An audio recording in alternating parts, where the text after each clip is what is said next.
और अब खबर विस्तार से। अमित शाह का छत्तीसगढ़ दौरा कंफर्म हो गया है। अमित भाई शाह 7 जनवरी को कोरबा आ रहे हैं। कोरबा में अमित भाई शाह करीब 3 घंटे तक रहेंगे।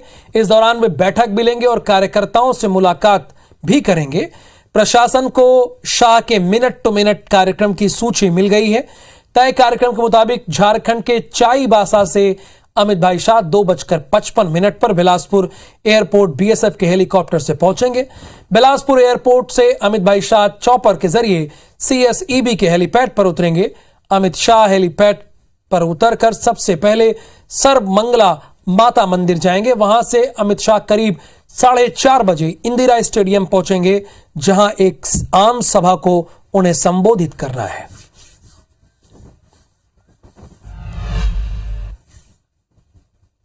तो कल नारायणपुर में धर्मांतरण को लेकर जमकर बवाल हुआ था, जिसकी गूंज आज रायपुर में सुनाई दी।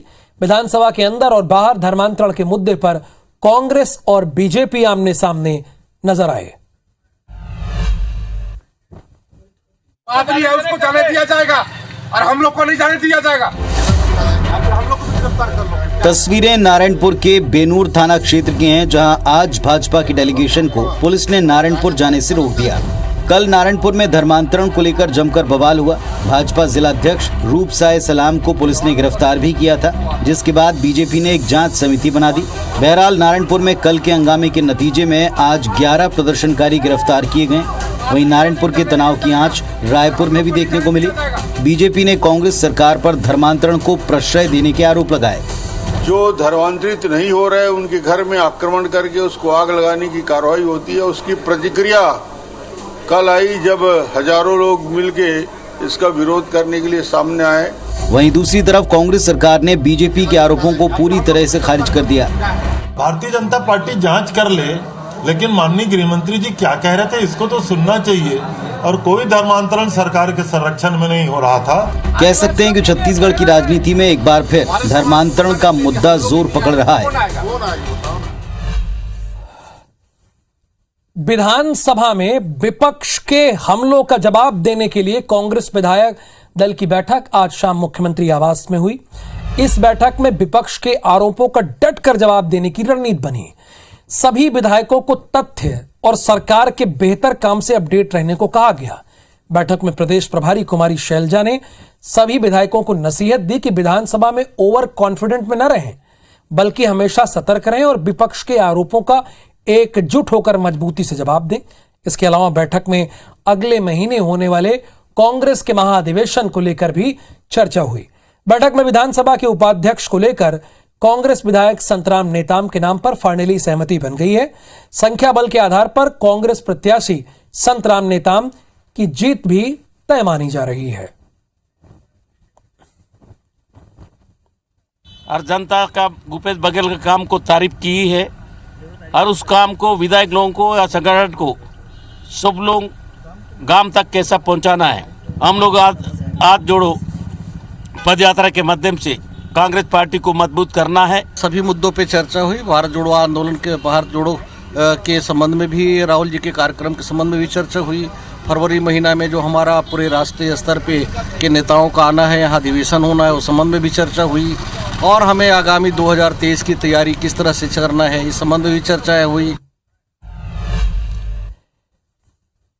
मिशन 2023 के लिए मध्य प्रदेश में बीजेपी और कांग्रेस दोनों ने अपनी तैयारी तेज कर दी है। बीजेपी प्रदेश दफ्तर में आज नए साल की पहली बैठक हुई, जिसमें सरकार की योजनाओं को अंतिम व्यक्ति तक प्रभावी तरीके से पहुंचाने पर जोर दिया गया।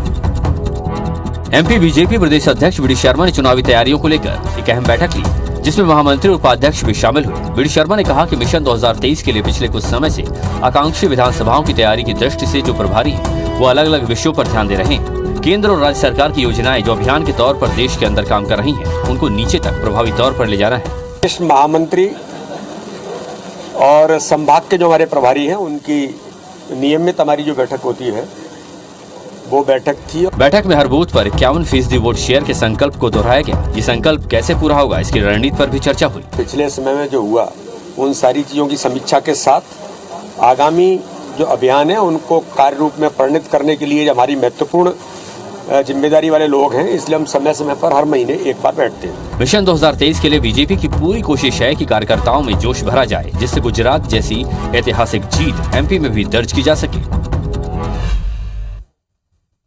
मध्य प्रदेश की राजनीति ने एक बार फिर से ओबीसी वर्ग की ओर करवट ले ली है। इस चुनावी साल में दोनों ही दल ओबीसी वोटर्स को रिझाने में जुटे हैं, लेकिन सवाल यह है कि ओबीसी किसके साथ हैं।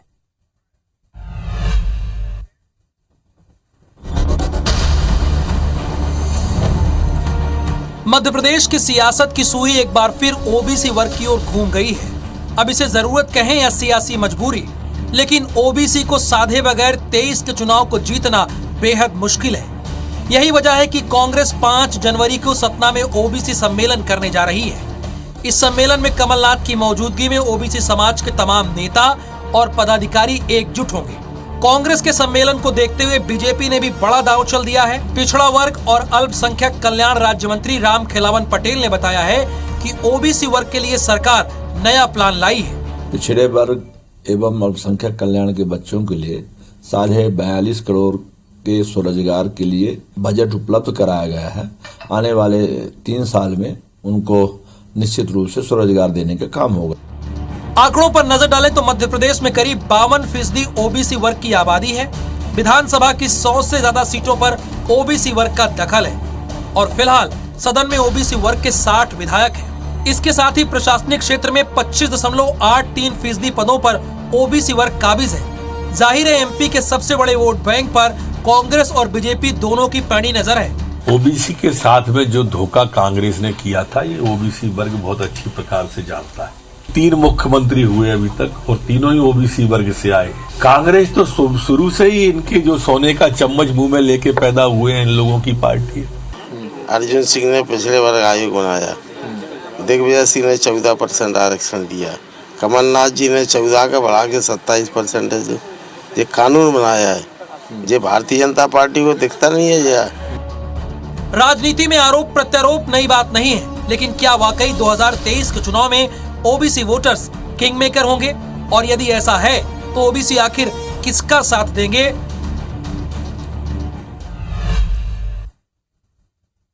छत्तीसगढ़ में 76% आरक्षण संशोधन विधेयक पर राज्यपाल ने अब तक दस्तखत नहीं किए हैं। इसके विरोध में कांग्रेस ने आज रायपुर के साइंस कॉलेज मैदान में जन अधिकार महारैली की, जिसमें मंत्री और विधायकों के समेत प्रदेश भर से पहुंचे हजारों कांग्रेस के नेता और कार्यकर्ताओं ने कहा कि भाजपा और राजभवन मिलकर केवल राजनीति कर रहे हैं। सीएम भूपेश बघेल ने कहा कि आरक्षण के मुद्दों को हम जन जन तक बताएंगे। केंद्र सरकार कई मुद्दों पर अड़ंगा डाल रही है।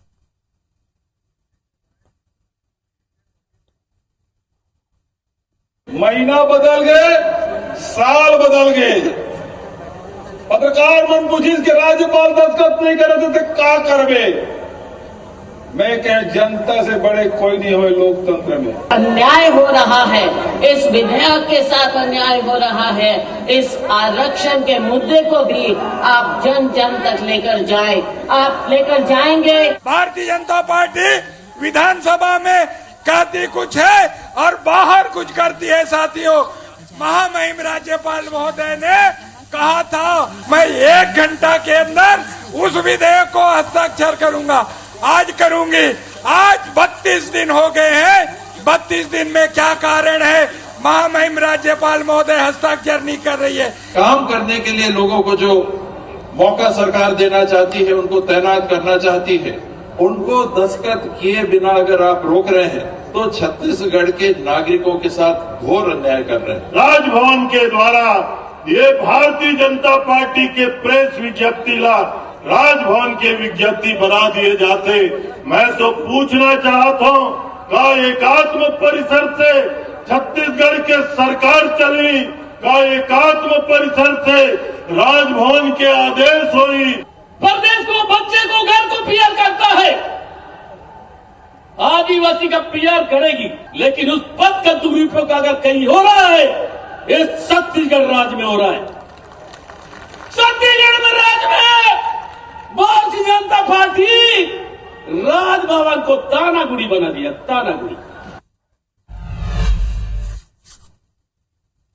कवासी लकमा का अपना ही अंदाज है।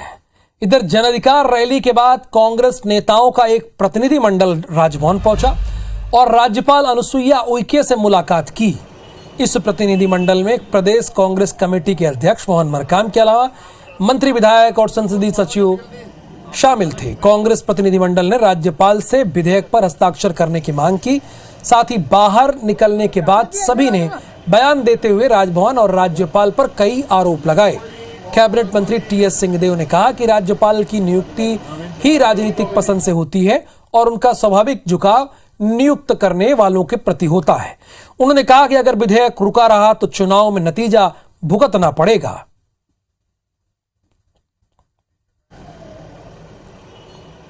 प्रतिनिधि मंडल मिलकर माननीय राज्यपाल महोदय से आग्रह और निवेदन किए हैं। छत्तीसगढ़ के हित में जो आरक्षण विधेयक जो छत्तीसगढ़ की पवित्र सदन में पास किया गया है, उस विधेयक पर हस्ताक्षर हो, उस पर त्वरित निर्णय हो, हमने निवेदन किया है। पारित कर दिया तो सवाल जवाब की बात नहीं रह जाती, तो खत्म हो जाती है। ये विधानसभा की संपत्ति है और गवर्नर को अगर लगता है कि हमको सारे जवाब नहीं मिल रहे तो रिजेक्ट कर दें, वापिस कर दें कि हम संतुष्ट नहीं हैं, या वो हाँ कह दें। बैठ के रखना उसको अपने पास अनिश्चित समय के लिए रखना ये उचित नहीं। जब विधेयक लाया गया तो ये पूरे विषय को परिमार्जन के बाद यानी उसको कानूनी अमली जामा पहनाकर कानूनी तौर पर प्रस्तुत किया गया है, तो डाटा के साथ प्रस्तुत किया गया है, यानी कानूनी तौर पर कहीं भी गड़बड़ी नहीं है।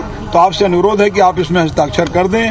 उन्होंने कहा है कि 43 अलग अलग संगठनों का मुझको आवेदन प्राप्त हुआ है, सभी पहलुओं पर मैं विचार करके जल्दी निर्णय लूंगी। हम आश्वासन हुआ है, अगर नहीं हम लोग फिर आएंगे, हम एक बार आए नहीं 10 बार आएंगे। राज्यपाल है, उसके पास हम निवेदन करने में, हमको जनता के लिए लड़ने में कोई भी न डर है न भय है। लेकिन नए साल 2023 में शिवराज कैबिनेट की आज पहली बैठक हुई, जिसमें कई अहम प्रस्तावों को मंजूरी मिली।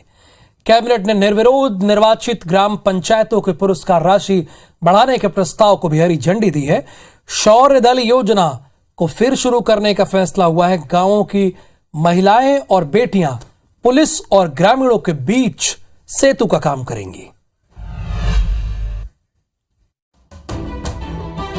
शिवराज कैबिनेट ने नए साल की पहली बैठक में पंचायतों को पुरस्कृत करने के लिए राशि बढ़ाने का फैसला लिया। निर्विरोध सरपंच निर्वाचन पर 5 लाख रुपए का अवार्ड दिया जाएगा। लगातार दूसरी बार निर्विरोध सरपंच चुने जाने पर 7 लाख रुपए दिए जाएंगे। पंच सरपंच समेत सभी पदों पर महिलाओं के निर्विरोध निर्वाचन पर 15 लाख रुपए का पुरस्कार देने का फैसला हुआ है। सरपंच के निर्विरोध निर्वाचन पर 5 लाख रुपए का, सरपंच पद पर पिछले निर्वाचन और वर्तमान निर्वाचन दोनों में लगातार निर्विरोध होने पर 7 लाख रुपए, सभी पदों पर महिलाओं के निर्विरोध निर्वाचन पर 15 लाख के पुरस्कार का निर्णय लिया गया। वहीं चिकित्सा शिक्षा विभाग ने पीजी सीट्स बढ़ाने के लिए 614 करोड़ रुपए की मंजूरी दी है। 9200 सीएम राइज स्कूलों के निर्माण की मंजूरी दी गई। पहले चरण में 370 स्कूल बनाए जाएंगे। इसके लिए 2660 करोड़ रुपए की मंजूरी पहले दी जा चुकी है। सरपंचों के मानदेय को 1750 रुपए से बढ़ाकर अब 4250 रुपए किया गया है। एसटी वर्ग के छात्रों को कोचिंग के लिए आकांक्षा योजना शुरू की गई है। इसमें संभाग स्तर पर ऑफलाइन कोचिंग में 2 बैच में 800 बच्चे रहेंगे। 9वीं से 12वीं के छात्र छात्राओं को फ्री कोचिंग कराई जाएगी। 10वीं में पास होने वाले बच्चों को कोचिंग संस्थानों में प्रवेश दिलाकर 11वीं और 12वीं की पढ़ाई कराई जाएगी। 181 सीएम हेल्पलाइन के कॉल सेंटर में 120 सीटें और बढ़ाई जाएंगी। साथ ही पीएम मातृ वंदना योजना 0.2 को जारी रखने की मंजूरी दी गई है। योजना में पहले प्रसव के बाद माताओं को 5000 रुपए दिए जाते थे, अब दूसरी डिलीवरी में बेटी पैदा होने पर 6000 रुपए दिए जाएंगे। 10 संभागीय ज्ञानोदय आवासीय विद्यालय में नियमित पदों का सृजन और लैब में संविदा वर्ग 3 के समकक्ष पदों के सृजन की मंजूरी भी दी गई है। मध्य प्रदेश में आरोपियों के खिलाफ सरकार सख्त एक्शन ले रही है। आज उज्जैन और सागर में 2 आरोपियों के अवैध निर्माण को तोड़ने की कार्रवाई की गई। सीएम शिवराज पहले ही कह चुके हैं कि माफिया और गुंडे बदमाशों को वो चैन से नहीं रहने देंगे और अपने कहने पर वो कायम है। तोड़फोड़ की कार्रवाई की तस्वीरें उज्जैन के श्री राम नगर इलाके की हैं। प्रतिबंधित चाइना डोर के साथ पकड़े गए आरोपी का अवैध मकान तोड़ा गया। इसे चाइना डोर की 48 रील के साथ पकड़ा गया था। ये कार्रवाई तब की गई थी जब एक युवती का गला चाइना डोर से कट गया था और जिसमें उसकी मौत हो गई थी। फिलहाल तोड़फोड़ की इस कार्रवाई को रुकवाने के लिए बीजेपी नेता पहुंचे, जिन्हें सीएसपी ने चलता कर दिया। चाइना डोर से गला कटने से मृत्यु कारित हुई थी, जो कि बहुत ही दुर्भाग्यपूर्ण घटना थी। चाइना डोर पूरी तरह से प्रतिबंधित कर दी गई थी। चाइना डोर की क्रय और विक्रय चलता रहा। तो उसी संदर्भ में इनके खिलाफ नानाखेड़ा थाना क्षेत्र में एक अपराध पंजीबद्ध किया गया है शासन के उल्लंघन का, जिसमें 48 चाइनीज गिट्टे पाए गए थे। तो उसी के तहत इनके मकान का जो अवैध हिस्सा है उसको आज तोड़ा जा रहा है। इधर सागर में ऐसी ही कार्रवाई हुई। मकरोनिया में 10 दिन पहले तत्कालीन बीजेपी नेता की गाड़ी से कुचलकर हत्या के मामले में आरोपी मिश्र चंद गुप्ता के 4 मंजिला होटल पर भी प्रशासन कार्रवाई के लिए पहुंचा। विस्फोट कर इसका होटल तोड़ा जा रहा है। कार्रवाई के दौरान खुद कलेक्टर दीपक सिंह और एसपी तरुण नायक मौके पर मौजूद रहे। मध्य प्रदेश के ग्वालियर शहर की स्वर्ण रेखा नदी, जिसे लंदन की टेम्स नदी की तर्ज पर विकसित किया जाना था, लगभग 200 करोड़ रुपए से ज्यादा की राशि खर्च कर दी गई थी। मकसद क्या था? स्वर्ण रेखा नदी से साफ पानी बहाकर नाव चलाना। लेकिन वो प्लान क्या हो गया? हवा हो गया, क्योंकि अब स्वर्ण रेखा नदी पर उड्डयन मंत्री ज्योतिरादित्य सिंधिया का ड्रीम प्रोजेक्ट यानी कि प्रदेश की पहली एलिवेटेड रोड बनाई जा रही है।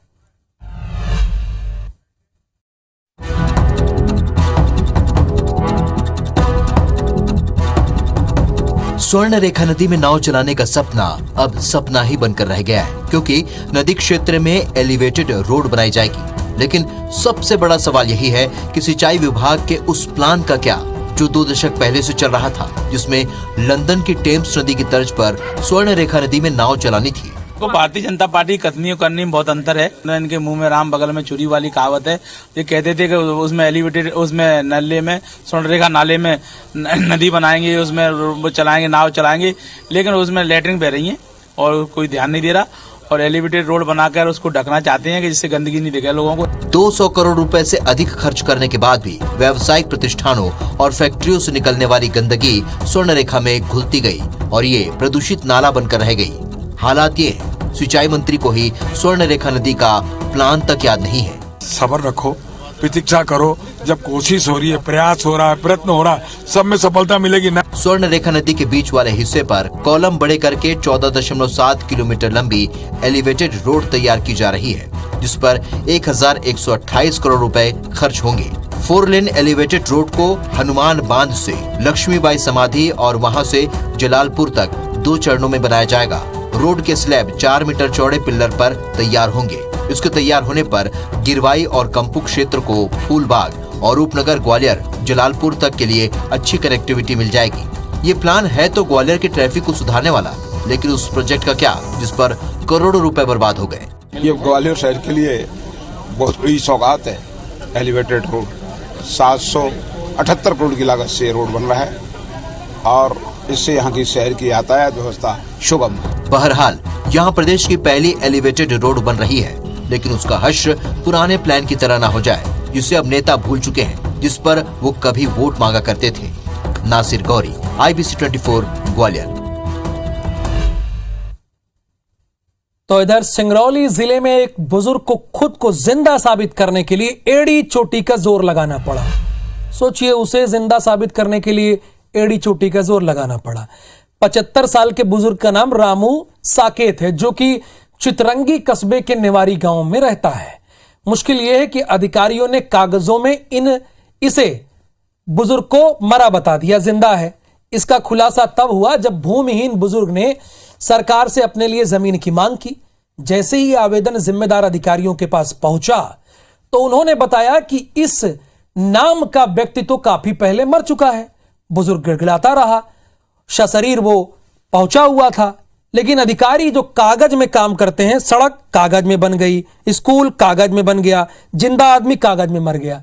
ऐसे प्रशासन काम करता है, लेकिन हम करने नहीं देंगे।